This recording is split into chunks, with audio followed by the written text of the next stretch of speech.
এটা হচ্ছে ধূপের প্যাকেট, মানে এই যে গোটা ধূপ। এবার এগুলোকে এরকমভাবে গুঁড়ো করা হবে এই হামবদিস্তার সাহায্যে।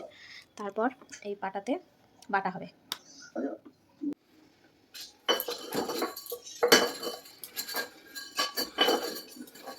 কত কিছু লাগে ধূপ তৈরি করতে গেলে। তলে কিছু দিতে হতো গো, মাছ হতো তলে কিছু দিতে হতো। এগুলো সবই ধূপে লাগবে। পরে যে এই ঘিটাও দিতে হবে, আর এখানে আছে চিনি, আর ওর মধ্যে আছে কলা। বের করো, ফুট করো। আর এই যে কলাগুলো দিতে হবে। ধূপটা গুঁড়ো করা চলছে, সিলে ধূপ গুঁড়ো করা চলছে। একদম মিহি করা হচ্ছে ডাস্টের মতন। এটাতে আমি করছি, গোটাগুলো ভাঙছি, তারপরে ও শিলপাটাতে এরকম করছে। আর মুখে মাস্ক পরেছে এই কারণে ধূপগুলো খুব উঠছে, এবার নাকের ভিতর তো ঢুকে যাবে, এবার ক্ষতি করবে, ওই জন্যে মাস্ক পরে কাজটা করা হচ্ছে। গুঁড়ো করা কমপ্লিট। এবার সব সর্বসৌদি মসৌদি কী সব থাকে ওই রকম পড়ে গেছে ওই পাশে, ওগুলো এবার সব মেশানো হবে।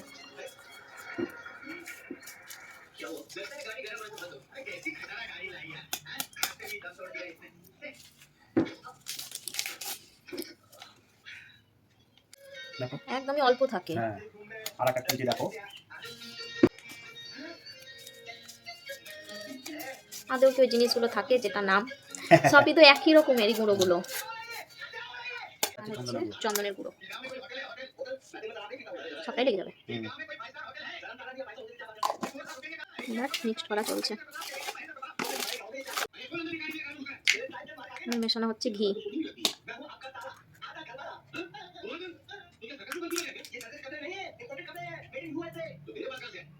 গলানো আছে, হাত দিয়ে নইলেই করে নাও, তাহলে ভালো হতো না। শক্ত শীতের কলা না, এমনিতে শক্ত শক্ত থাকবে। মধুটা দিতে ভুলে যাওয়া হয়েছিল, তাই এবার মধুটা মিক্সড করা হবে। হাতে লাগবে।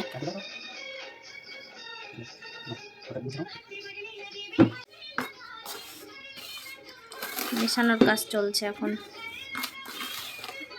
ভালো করে মেশাতে হবে।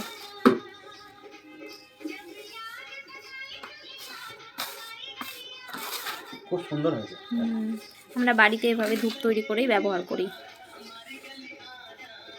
ওর বাবাও করতো, তো সেই থেকে তারপরে ও এখন করছে।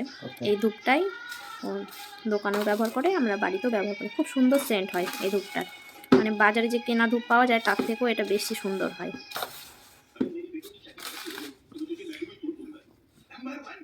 এই কৌটোটাতে আগে ধূপ করা হয়েছিল, সেটা আছে, অল্পটা আছে, এটার মধ্যে মিশিয়ে নাও নাকি। কৌটোতে স্টোর করে রেখে দেবো, এটাই আবার 3-4 মাস হয়ে যাবে, 3-4 মাস পর আবার করতে হবে। এখনই কি সুন্দর সেন্ট বেরিয়েছে।